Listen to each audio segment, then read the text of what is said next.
Hello friend, solve education চ্যানেলে আমি স্বাগত জানাই। আজকের জেনারেল নলেজের মক টেস্ট নাম্বার 9 নিয়ে হাজির হয়েছি।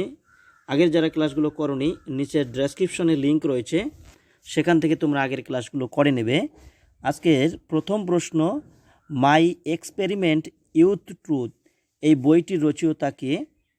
তো এখানে সঠিক উত্তর হবে অপশান নাম্বার ডি, অর্থাৎ মহাত্মা গান্ধী। পরের প্রশ্ন, ভারতের একমাত্র পরমাণু অস্ত্রবাহী অন্তর্মহাদেশীয় ক্ষেপণাস্ত্রটির নাম কি? তো সঠিক উত্তর অপশন নাম্বার সি, অর্থাৎ অগ্নি 5। পরের প্রশ্ন, মাদাম কুরি কোন খনিজ পদার্থ থেকে রেডিয়াম আবিষ্কার করেছিলেন? তো সঠিক উত্তর অপশন নাম্বার সি, অর্থাৎ পিস ব্লেড। পরের প্রশ্ন, ভারতের একমাত্র কোন রাজ্যে জাফরান উৎপন্ন হয়? তো সঠিক উত্তর অপশান নাম্বার এ, অর্থাৎ জম্মু কাশ্মীরে জাফরান উৎপন্ন হয়ে থাকে। পরের প্রশ্ন, ত্রিস্তর পঞ্চায়েতি রাজ ব্যবস্থার মধ্যবর্তী স্তর কোনটি? এই অপশানগুলোর মধ্যে কোনটি সঠিক? তো সঠিক উত্তর অপশান নাম্বার সি, অর্থাৎ পঞ্চায়েত সমিতি। পরের প্রশ্ন, ভিনিগারের রাসায়নিক নাম কি ছিল? তো সঠিক উত্তর অপশান নাম্বার ডি, অর্থাৎ লঘু সালফিউরিক অ্যাসিড ভিনিগারের রাসায়নিক নাম। পরের প্রশ্ন, আন্তর্জাতিক ন্যায্যালয় এটি কোথায় অবস্থিত? তো সঠিক উত্তর অপশান নাম্বার ডি, অর্থাৎ নেদারল্যান্ড। পরের প্রশ্ন, পক্ষী সংক্রান্ত অধ্যয়নকে কি বলা হয়ে থাকে? তো সঠিক উত্তর অপশান নাম্বার ডি, অর্থাৎ অর্নিথোলজি। পরের প্রশ্ন, সবচেয়ে হালকা ধাতু নিচের কোনটি? এই অপশানগুলোর মধ্যে। তো সঠিক উত্তর অপশান নাম্বার ডি, অর্থাৎ লিথিয়াম। পরের প্রশ্ন, পরাধীন ভারতের শেষ গভর্নর জেনারেল কে ছিলেন? তো সঠিক উত্তর অপশান নাম্বার সি, অর্থাৎ লর্ড ক্যানিং। তিনি পরাধীন ভারতের শেষ গভর্নর জেনারেল ছিলেন। পরের প্রশ্ন, নিচের কোনটিকে রাসায়নিক পদার্থের রাজা বলা হয়? তো সঠিক উত্তর অপশান নাম্বার এ, অর্থাৎ সালফিউরিক অ্যাসিড, যার সংকেত H2SO4। পরের প্রশ্ন, নিচের কোন ধাতুর ব্যবহার সিন্ধু সভ্যতার মানুষের কাছে অজানা ছিল? তো সঠিক উত্তর অপশান নাম্বার বি, অর্থাৎ লোহার ব্যবহার অজানা ছিল। পরের প্রশ্ন, central jute technology research institute এটি কোথায় অবস্থিত? তো সঠিক উত্তর অপশান নাম্বার সি, অর্থাৎ ব্যারাকপুরে অবস্থিত। পরের প্রশ্ন, কোষের শক্তির ঘর কাকে বলা হয়? তো সঠিক উত্তর অপশান নাম্বার ডি, অর্থাৎ মাইটোকন্ড্রিয়াকে কোষের শক্তির ঘর বলা হয়। পরের প্রশ্ন, মনিকা এই মনিকা বাত্রা কোন খেলার সাথে যুক্ত ছিল? তো সঠিক উত্তর অপশান নাম্বার বি, অর্থাৎ টেবিল টেনিস খেলার সঙ্গে মনিকা বাত্রা জড়িত রয়েছে। পরের প্রশ্ন, সবচেয়ে প্রাচীন ভারতীয় ভাষার নাম কি? তো সঠিক উত্তর অপশান নাম্বার এ, অর্থাৎ তামিল ভাষা। পরের প্রশ্ন, ভারতের উচ্চ গাঙ্গেয় সমভূমির ভূর একক প্রকারের নিচের অপশানগুলোর মধ্যে কোনটি? তো সঠিক উত্তর অপশান নাম্বার ডি, অর্থাৎ বায়ুপ্রবাহ দ্বারা সঞ্চিত বালির ত্বরান্বিত ভূমি।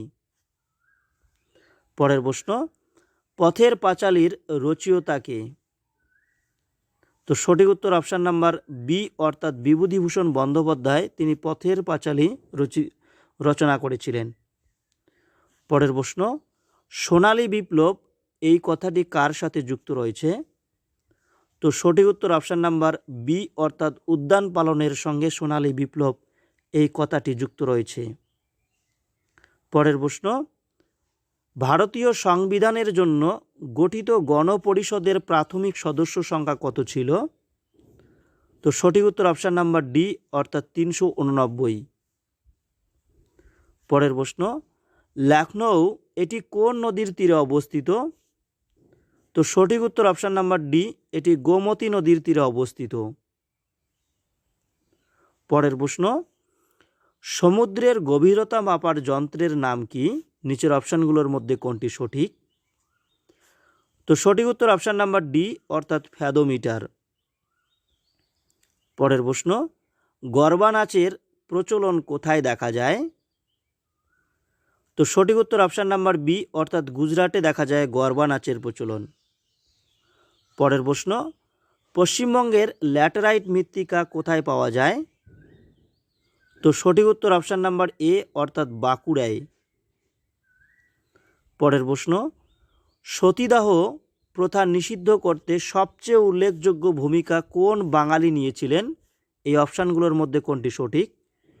তো সঠিক উত্তর অপশান নাম্বার সি, অর্থাৎ রাজা রামমোহন রায়।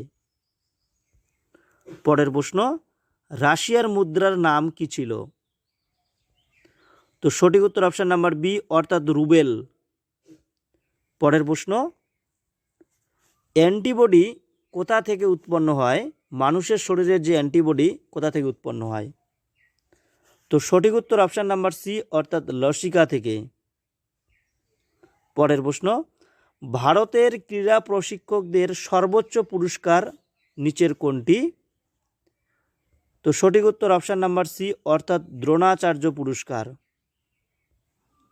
পরের প্রশ্ন, সম্মিলিত জাতিপুঞ্জের নিরাপত্তা পরিষদের স্থায়ী সদস্য সংখ্যা কয়টি? সঠিক উত্তর অপশান নাম্বার এ, অর্থাৎ 5টি। পরের প্রশ্ন, রোহিঙ্গারা এরা কোথাকার আদিবাসী বা অধিবাসী ছিলেন? তো সঠিক উত্তর অপশান নাম্বার ডি, অর্থাৎ মায়ানমার। পরের প্রশ্ন, টেলিভিশনের আবিষ্কারক কে ছিলেন?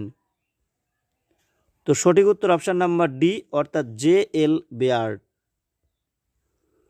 পরের প্রশ্ন, কোন গভর্নর জেনারেলের শাসনকালে ভারতীয় সিভিল সার্ভিস এর প্রবর্তন হয়েছিল? তো সঠিক উত্তর অপশান নাম্বার সি, অর্থাৎ লর্ড কর্নওয়ালিস। পরের প্রশ্ন, স্বাধীন ভারতের প্রথম স্বরাষ্ট্রমন্ত্রী কে ছিলেন?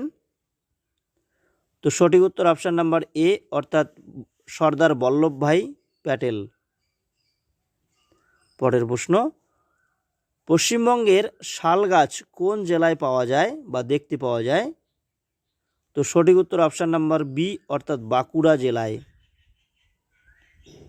পরের প্রশ্ন, ভারত ও বাংলাদেশের জলবণ্টন নিয়ে বিতর্কর মূল কারণ নিচের কোনটি ছিল? এখানে রয়েছে Farakka barrage, Durgapur barrage, Tilpara barrage এবং মাইথন ব্যারেজ। তো সঠিক উত্তর অপশান নাম্বার এ, অর্থাৎ ফারাক্কা ব্যারেজ। পরের প্রশ্ন, পূর্ব কলকাতার জলাভূমিকে নিম্নলিখিত কিসের আখ্যা দেওয়া হয়ে থাকে? তো সঠিক উত্তর অপশান নাম্বার ডি, অর্থাৎ রামসর স্থান। পরের প্রশ্ন, মাছের দেহের প্লাবতা রক্ষাকারী অঙ্গটির নাম কি? সঠিক উত্তর অপশান নাম্বার এ, অর্থাৎ পটকা। পরের প্রশ্ন, নিচের কোনটি একক পতঙ্গভোজী গাছ? তো সঠিক উত্তর অপশান নাম্বার বি, অর্থাৎ কলসপত্রী। পরের প্রশ্ন, দ্য ডার্ক রুম এই বইটির লেখক কে? তো সঠিক উত্তর option number C, R K. Narayan. পরের প্রশ্ন, পঞ্চবার্ষিকী পরিকল্পনার খসড়া চূড়ান্তভাবে অনুমোদন করে কোন সংগঠন? তো সঠিক উত্তর অপশান নাম্বার সি, জাতীয় উন্নয়ন পরিষদ। এই ছিল আজকের প্রশ্ন। আজকের প্রশ্ন কেমন লাগলো তোমরা অবশ্যই কমেন্টে জানিয়ে দেবে, আর যারা নতুন চ্যানেলে তারা অবশ্যই চ্যানেলটিকে সাবস্ক্রাইব করবে। Thank you.